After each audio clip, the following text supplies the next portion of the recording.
नमस्कार विद्यार्थी मित्र। आज हम हिंदी में एक और नई इकाई के बारे में पढ़ने वाले हैं, सीखने वाले हैं। और उस इकाई का नाम है क्या निराश हुआ जाए। इस इकाई यानी कि साहित्य प्रकार की बात करें तो ये एक विचारात्मक निबंध है जिसके निबंधकार हैं आचार्य हजारी प्रसाद द्विवेदी जी। तो इस जो निबंध का जो शीर्षक है क्या निराश हुआ जाए। इंसान को जीवन में कभी कभी निराशा का सामना भी करना पड़ता है। जिंदगी के हर एक मोड़ में कुछ ऐसी बातें, कुछ ऐसी घटनाएं घटती हैं जिसके माध्यम से इंसान का हताश होना, निराश होना लाजमी है, क्योंकि ये सारी घटनाएं अचानक होती हैं। अब ऐसे में हमारे जो लेखक हैं हजारी प्रसाद द्विवेदी जी, वो कहते हैं कि जब ऐसी घटनाएं हमारे साथ घटती है तो क्या हमें हकीकत में वाकई में निराश होकर बैठने की अनुमति है? नहीं है। निराश होकर नहीं बैठना चाहिए। चाहे कितनी भी मुश्किलें आए, आफतें आए, हमें उनका डटकर सामना करना पड़ेगा। अगर हम निराश होकर बैठ जाएंगे तो जो हमारा लक्ष्य है उस लक्ष्य को प्राप्त हम कैसे कर पाएंगे? तो हमें निराश होने की जरूरत नहीं है, क्योंकि हमारे जीवन में जब निराशा की बात आती है तब कुछ अच्छी बातों को याद रखकर, अच्छी घटनाओं को याद करने पर हमारे हमारे मन को ये तसल्ली देने की बात है कि मेरे मन, तुझे अभी भी कुछ अच्छी बातें याद हैं तो उसे याद कर। कड़वी बातें भूलकर मीठी बातें याद करते हुए हमें जीवन के खट्टे मीठे अनुभवों को संजोकर अपने जीवन को जीना है। इस निबंध में लेखक ने ढेर सारी ऐसी बातें कही हैं जिसके माध्यम से आज पूरा समाज निराशावादी बन चुका है। लेकिन क्या समाज में हर रोज ऐसी ही बातें, ऐसी ही घटनाएं घटती है? नहीं, कुछ ऐसी भी घटनाएं हैं जिनके माध्यम से समाज हकारात्मक विचारधारा भी रखकर अपने आप को सुधारने का प्रयत्न भी कर सकता है। तो लेखक यही कहने का प्रयत्न करते हैं कि जब भी निराशा की बात आती है तो उसे छोड़कर कुछ अच्छी बातें, अच्छी घटनाएं याद करते हुए, हमारे अंदर जो मानवीय मूल्य पड़े हुए हैं उनको याद करते हुए हमें अपने समाज को अच्छाई के रास्ते पर ले जाना है। तो सबसे पहले हम हजारी प्रसाद द्विवेदी जी के बारे में थोड़ा सा परिचय प्राप्त कर लें तो उनकी हिंदी साहित्य में एक अलग ही प्रकार की पहचान बनी हुई है। वो साहित्य वेता हैं। उन्होंने ढेर सारी हिंदी साहित्य में अपनी रचनाएं प्रदान की है।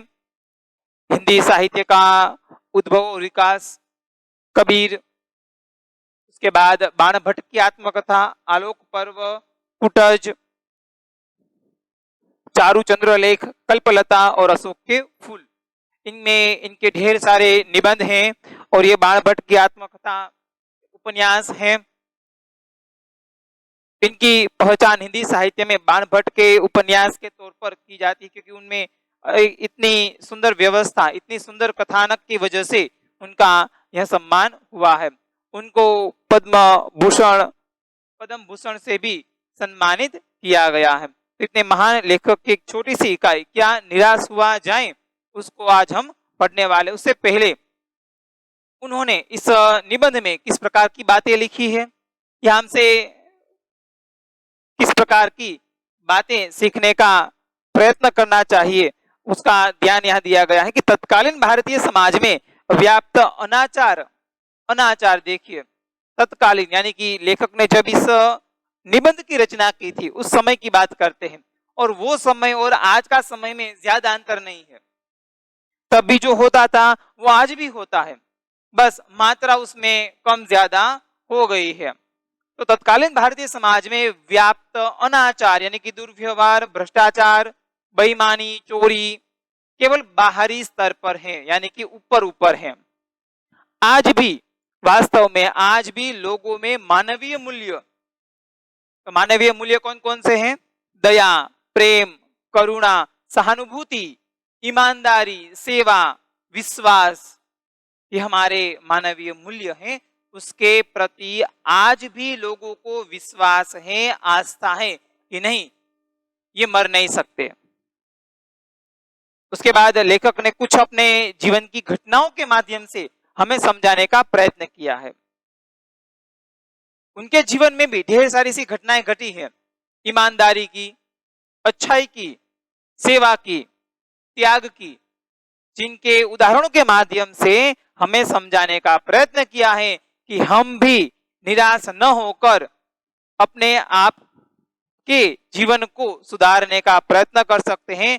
और हमेशा हमें आशावादी विचार रखना चाहिए या आशावादी बनना चाहिए। चाहे कैसे भी जीवन में समस्या आए, उन सबको भूलकर हमें हमें आशावादी बनना चाहिए। तो आइए हम सबसे पहले बात करें, हमारी जो विचार प्रणाली है वो किस प्रकार काम करती है।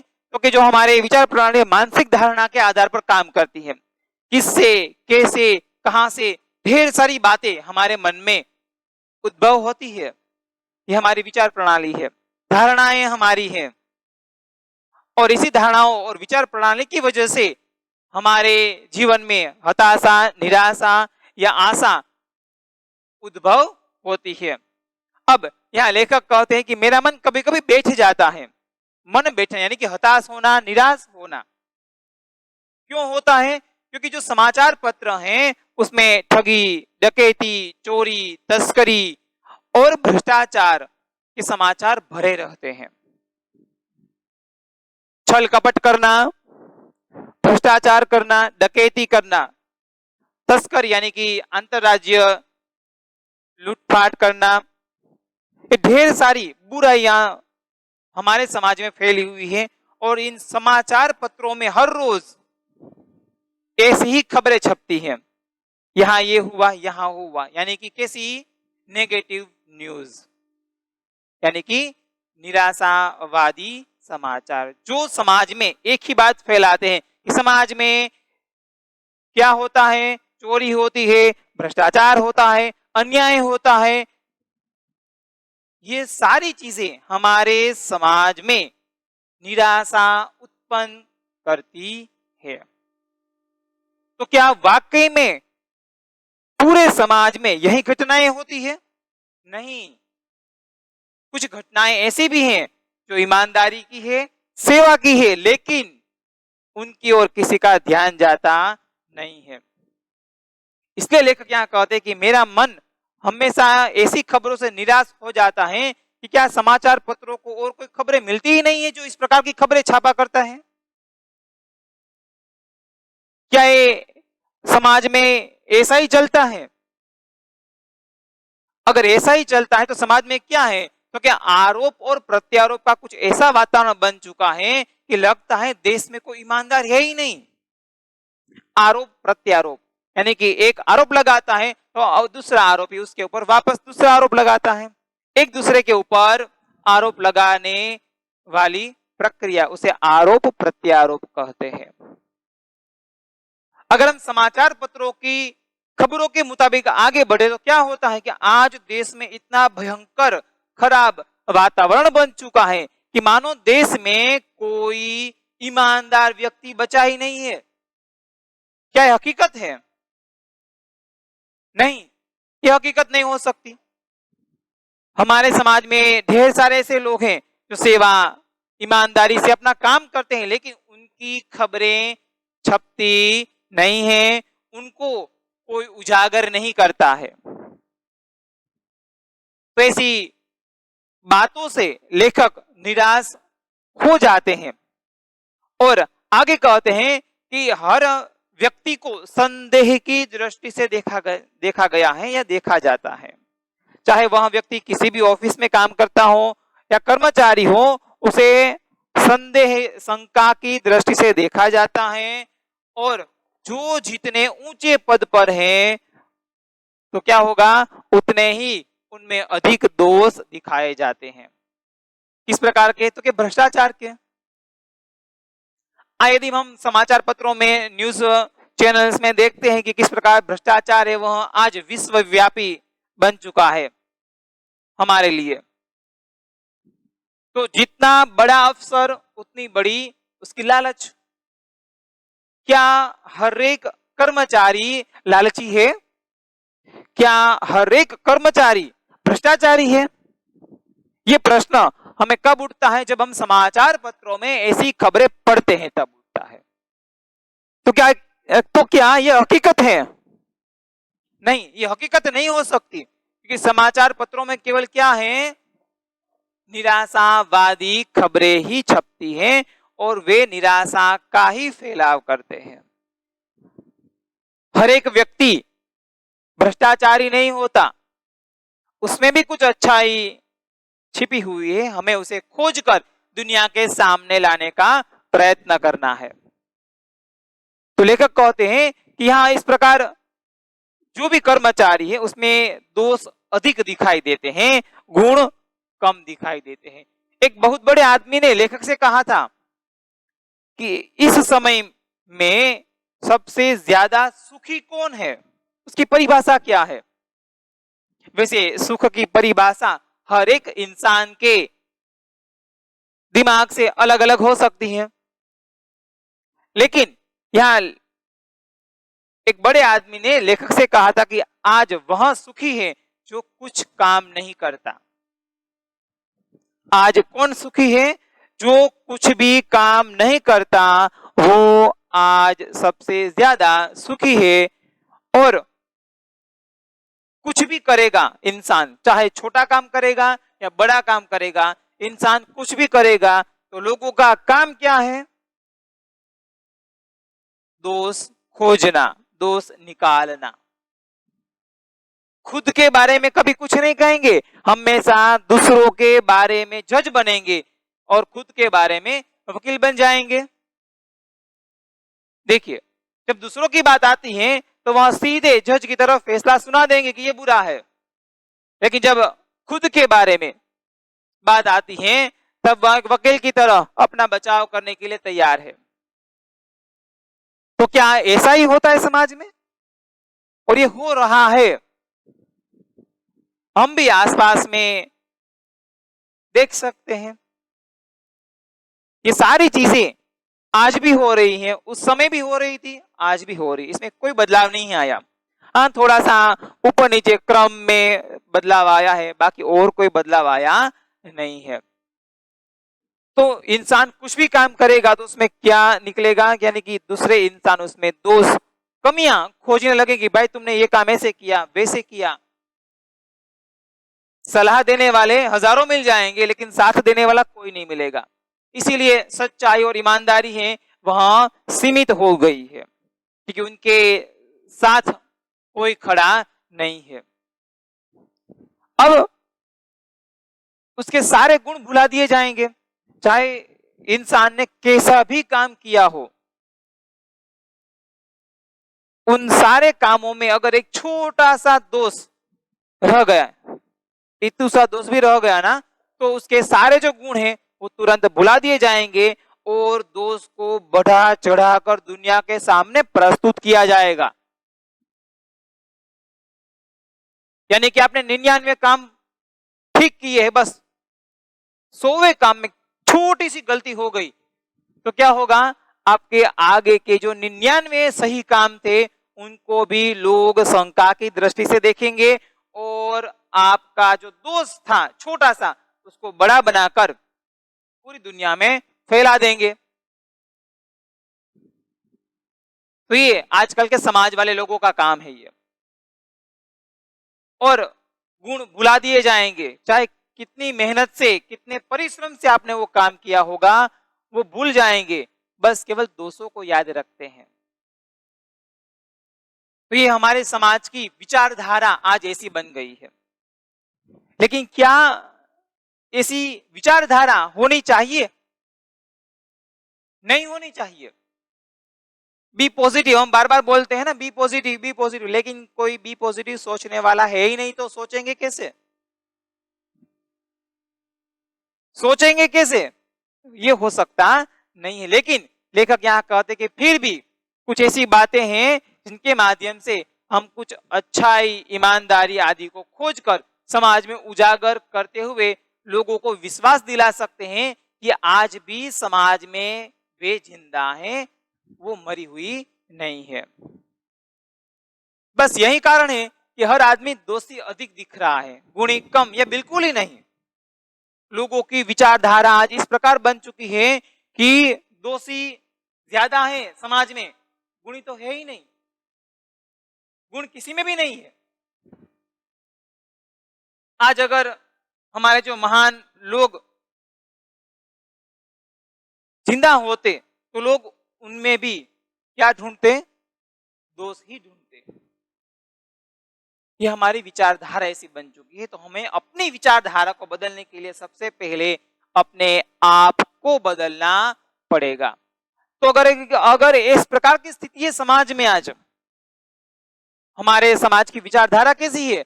तो कि आज हर आदमी दोषी अधिक दिख रहा है, गुणी कम या बिल्कुल नहीं। अगर ऐसी स्थिति है तो निश्चय चिंता का विषय है। हमारा समाज पिछड़ रहा है। क्यों? क्योंकि हमारे समाज में जो निराशावादी विचारधारा है वो घर कर चुकी है, जिसे हमें भगाना है। अर्थात दोषों का प्रभाव गुणों के प्रभाव की अपेक्षा अधिक होता जा रहा है। दोषों को हम बढ़ा चढ़ाकर कहते हैं, गुणों को कहते नहीं है। इसलिए क्या हुआ? गुण दब गए, दोष ऊपर चढ़ गए। और इस तरह की मानसिकता धीरे धीरे पूरे समाज की सोच को नकारात्मक बना रही है। देखिए, हर एक दोष किसमें नहीं होता? सब में हो सकता है। दोष सब में होता है। क्या लेखक हमसे प्रश्न पूछते हैं कि क्या ये वही भारत देश है, भारतवर्ष है, जिसका सपना तिलक गांधी ने देखा था? महात्मा गांधी, लोकमान्य तिलक, ये हमारे महान तत्व चिंतक रहे हैं, महान पुरुष रहे हैं हमारे देश के। क्या उनके सपनों का भारत ऐसा था, नकारात्मक विचार वाला? ये हमसे प्रश्न पूछते हैं लेखक। और आगे कहते हैं, क्या रविंद्रनाथ ठाकुर यानी कि टैगोर और मदन मोहन मालवीय का महान संस्कृति सभ्य भारतवर्ष किस अतीत की गहवर में डूब गया? गहवर यानी कि काले अंधेरे गुफा में। तिलक और गांधी जी हमारे अच्छे विचारधारक थे, हमारे देश के लिए अच्छी अच्छी बातें सोचने वाले थे। और मदन मोहन मालवीय हैं, रविंद्रनाथ टैगोर, उन्होंने हमारी संस्कृति के ऊपर काम किया है। तो क्या इन सब का जो महान भारतवर्ष था वो ऐसा था जिसमें दोष अधिक गुण कम हो? ये बैलेंस नहीं है। इनके स्वप्न का भारत कैसा था? क्योंकि गुणी लोग ज्यादा हो और दोष धीरे धीरे कम होते जाए। ये उनके सपनों का भारत था। लेकिन क्या आज ऐसी स्थिति है? नहीं है। आज इससे विपरीत परिस्थिति हमारे सामने आकर बैठी है। तो क्या इन लोगों के सपनों को, भारत को, हमें एक अच्छी राह नहीं दिखानी चाहिए? अवश्य काम करना चाहिए इनके ऊपर। अगर आज बात करें तो जो आर्य और द्रविड़ थी प्रजातियां, हिंदू और मुसलमान, यूरोपीय और भारतीय आदर्शों की मिलन भूमि थी। क्योंकि भारत में अनेक संस्कृतियां आई और भारत ने क्या किया? सभी का स्वीकार कर लिया। जिस प्रकार एक समुद्र है वह अनगिनत नदियों के समूह से बना है, समुद्र अनगिनत नदियों के समूह से बना है, उसी प्रकार भारत की जो संस्कृति है, भारत देश है, वो अनगिनत संस्कृतियों की देन है। इसमें आर्य हो, द्रविड़ हो, हिंदू, मुसलमान, यूरोप प्रजा हो या भारतीय मूल प्रजा हो, इन सब के मिलन भूमि, यानी कि वहां उन सबका पवित्र भूमि पर मिलन हुआ था, इसलिए उसको मिलन भूमि कहा गया है। महामानव समुद्र कहा गया है क्योंकि वहां विश्व के कोने कोने से इंसान आकर इस भूमि पर बसे थे, इसलिए महामानव समुद्र कहा गया है। तो क्या ये सूख गया? हमारे आदर्श मिट गए? हमारे आदर्श क्या सूखी गए? ये लेखक हमसे प्रश्न पूछते हैं। क्या आज ईमानदारी नहीं बची? क्या आज सत्य की जीत नहीं होती? क्या हमेशा इस प्रकार निराशावादी बनकर ही बैठना चाहिए? नहीं, हमें कुछ करना चाहिए। लेखक इसलिए कहते हैं कि मेरा मन कहता है कि ऐसा हो नहीं सकता। लेखक कहते हैं कि ऐसा हो नहीं सकता, चाहे कुछ भी हो, आज भी मेरे देश के महान आदर्श जिंदा हैं, रहेंगे। जब तक देश रहेगा तब तक हमारे देश के महान मूल्य जिंदा अवश्य रहेंगे, वो मिट नहीं सकते। हमारे महान मनुष्यों के सपनों का भारत है और रहेगा। हमारे महान मनुष्य यानी कि महात्माओं, महान विचारकों का जो भारत था, जैसा उन्होंने सोचा था वैसा ही रहेगा। अर्थात हमारे भारतीय समाज की जो बुनियाद है, नींव है, वो कोई निराशावादी विचार हिला सकता नहीं है। हमारी जो एकता है, अनेकता में एकता, हमारा जो सूत्र है, उसे हम कभी भूल सकते नहीं है। चाहे कोई भी प्रजाति हो, कोई भी संस्कृति हो, सबने एक साथ मिलकर जो काम करना है वो क्या है? भारत देश को उन्नति के पथ पर लाने का काम करना है, और जो नकारात्मकता फैली हुई है उसे दूर करते हुए हमें सकारात्मक बातों के ऊपर ज्यादा ध्यान देने की जरूरत है। और महान पुरुषों के बहुत प्रयत्न किए हुए हैं, ढेर सारी बातें ऐसी हुई हैं, उन लोगों के जीवन से सीखकर हमें अपने देश के प्रति कुछ ऐसी भावनाएं रखनी चाहिए, या हमारे देश के प्रति इस प्रकार की भावना समाज में उद्वेलित करनी चाहिए, जिसके माध्यम से यह नकारात्मकता चली जाए और सकारात्मकता हमारे बीच आ जाए। हमें हमारे महान मनुष्यों के विचारों को, उनके कर्मों को हमें व्यर्थ जाने देना नहीं है। हमें उनके विचारों के आधार पर, उनके कर्मों के आधार पर हमें अपने देश को एक अच्छा सकारात्मक विचार वाला देश बनाकर रखना है। अगर यह सही है कि इन दिनों कुछ ऐसा माहौल बन गया है कि ईमानदारी से मेहनत करके जीविका जीने वाले, ईमानदारी से जो काम करते हैं, जीविका यानी कि रोज का जो काम करते हैं, अपना जीवन बिताते हैं, यानी कि ईमानदारी से मेहनत करके जीविका चलाने वाले निरीह और भोले भाले, निरीह यानी कि जिनका कोई आधार नहीं है, निराधार हैं, वो निरीह है। मजूर वर्ग हैं जो फुटपाथ पर सो रहे हैं, फुटपाथ पर अपना काम कर रहे हैं, मामूली छोटा सा काम कर रहे हैं। भोले भाले श्रमजीवी जिनको देश दुनिया की कोई पड़ी नहीं है, बस अपने परिवार का पालन पोषण करना है, बस 2 समय का खाना अपने बच्चों को खिलाना है, ऐसे भोले भाले और बेबस लाचार लोगों के हिस्से में आज ईमानदारी है, और ईमानदारी पैसे वालों के पास नहीं है। और आगे कहते हैं कि श्रमजीवी पीस रहे हैं और झूठ तथा फरेब का रोजगार करने वाले फल फूल रहे हैं। जो अपनी मेहनत से काम करते हैं, ईमानदारी से काम करते हैं, वो आज उनकी स्थिति कैसी है? बिल्कुल खराब है। जो ईमानदारी से काम करते हैं, जो सत्य के पक्ष में हैं, जो झूठ नहीं बोलेंगे, जो चोरी करना पाप समझते हैं, झूठ बोलना पाप समझते हैं, अधर्म मानते हैं, ऐसे अच्छे विचार वाले लोगों की स्थिति कैसी है आज? बिल्कुल खराब हो चुकी है समाज में, उनकी कोई इज्जत नहीं है। सामने जो झूठ का व्यापार करते हैं, फरेब धोखेबाज हैं, ऐसे लोगों की स्थिति कैसी है? वो आज फल फूल रहे हैं, यानी कि जोरों शोरों से पैसे कमा रहे हैं, और पैसे के साथ इज्जत फ्री में बैठती है। हमारे समाज की मानसिकता कैसी है? जिनके पास ज्यादा पैसा, यानी कि संस्कार भी उनके पास ज्यादा, ईमानदार भी वो ज्यादा, चाहे कुछ भी करे, लेकिन रिश्ता वो हमेशा पैसे वालों के साथ रखना चाहते हैं, गरीबों के साथ नहीं रखना चाहते। क्यों? आगे का सोचा ना, इसलिए भविष्य के बारे में कभी कभी सोचना पड़ता है, शायद भविष्य में कुछ काम आ सके, उनसे रिश्ता रखो तो। इसीलिए सब लोग पैसे के पीछे इतने पागल हैं, इतने दौड़े जा रहे हैं कि वो अपने जीवन के नीति नियम, नीतिमत्ता, ईमानदारी सब कुछ भूलकर बस पैसा ही कमाना जानते हैं। इसलिए आज पैसों के व्यापार के आधार पर जो गलत तरीके से पैसे कमाते हैं, उनका जो व्यापार है वह फल फूल रहा है।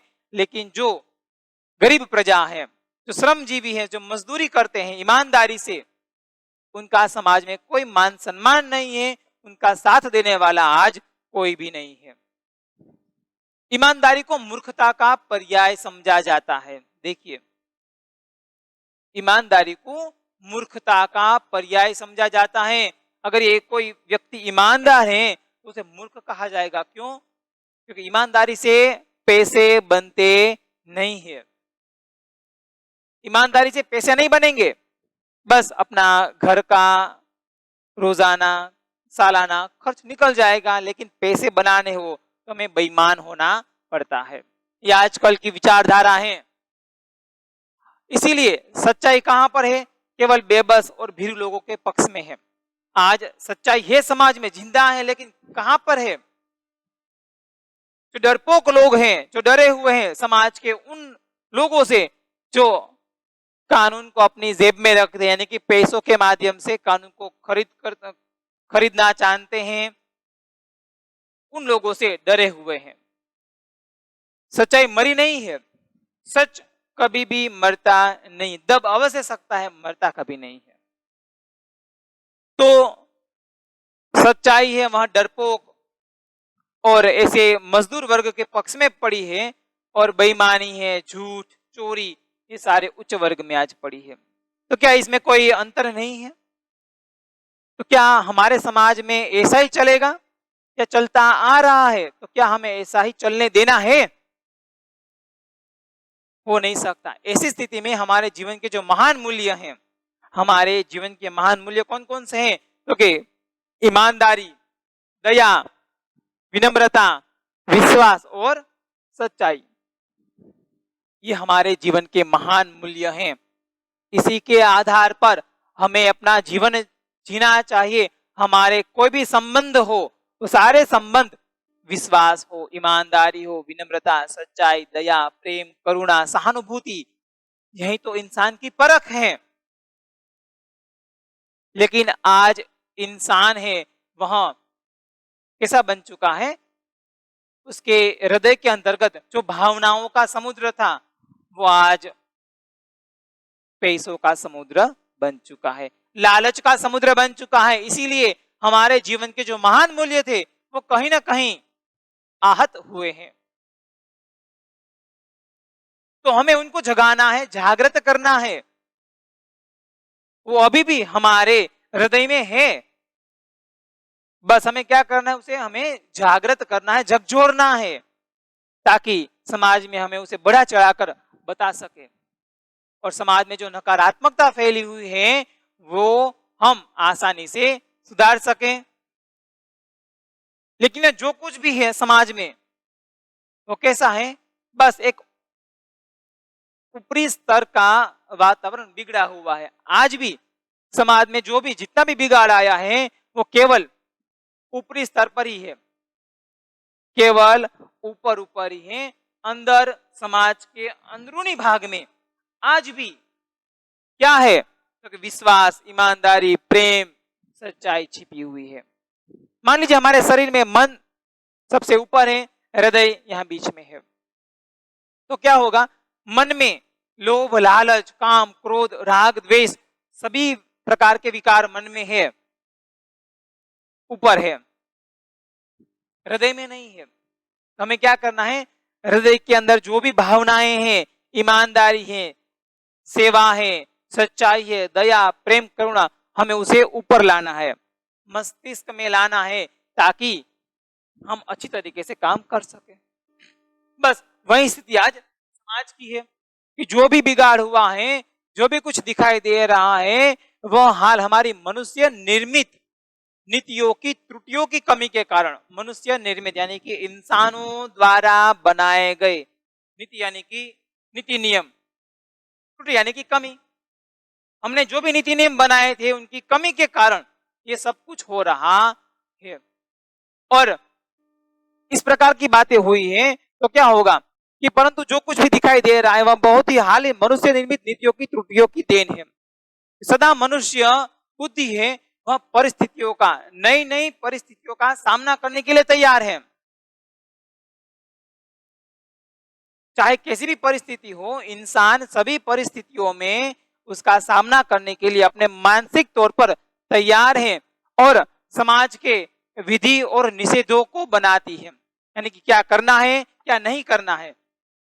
नीति नियम, समाज के नीति नियम अपने मानसिक धरातल पर बनाते हैं और क्या करते हैं, समाज में उसे उद्दोलित करते हैं, समाज में उसे दिखाते हैं। लेकिन कभी कभी हमारे बनाए गए नीति नियम समाज पर ठीक नहीं बैठते तो क्या करते हैं, उसे वापस नया रूप बनाकर समाज में छोड़ देते हैं। नियम कानून सबके लिए बराबर है, सबके लिए बराबर है, सबके लिए हैं, लेकिन कभी कभी वो सुखकर नहीं होते यानी कि सही साबित नहीं होते तो क्या करते हैं कि सामाजिक कायदे कानून कभी कभी युग के परीक्षित आदर्शों से टकराते हैं, यानी कि हमारे जो पुराने आदर्श हैं और जो नए आदर्श हैं दोनों में टकराव होता है। तब क्या होता है, समाज में थोड़ा सा परिवर्तन लाना, समाज के नीति नियमों में, समाज के नीति नियमों में थोड़ा सा परिवर्तन लाना जरूरी होता है और इसी परिवर्तन के माध्यम से एक नया नियम समाज में आएगा जिसमें पुराने और नए की दोनों की बातों को उसमें सम्मिलित किया जा सकता है। अगर ऐसी स्थिति है उसे देखकर, यानी कि समाज में इस प्रकार की परिवर्तन की दशा को देखकर हमें निराश या हताश होने की जरूरत नहीं है। हमारे बनाए कानून में कुछ भूलें हैं, अवश्य हैं, और एक और शताब्दियों से चली आई भावनाएं और मर्यादाएं हैं। हमारी प्राचीन मर्यादाएं भावनाएं भी हैं और हमारे कानून भी हैं। दूसरी ओर गरीबों की भलाई के लिए बनाए गए नए नए कानून भी हैं। पुरानी मर्यादाएं और नए कानूनों में जब विरोध उत्पन्न होता है, टकराव होता है, तो थोड़ी सी स्थिति समाज में बिगड़ती है। तो इस प्रकार स्थिति बिगड़ेगी तो क्या होगा, थोड़ा सा परिवर्तन लाना पड़ेगा।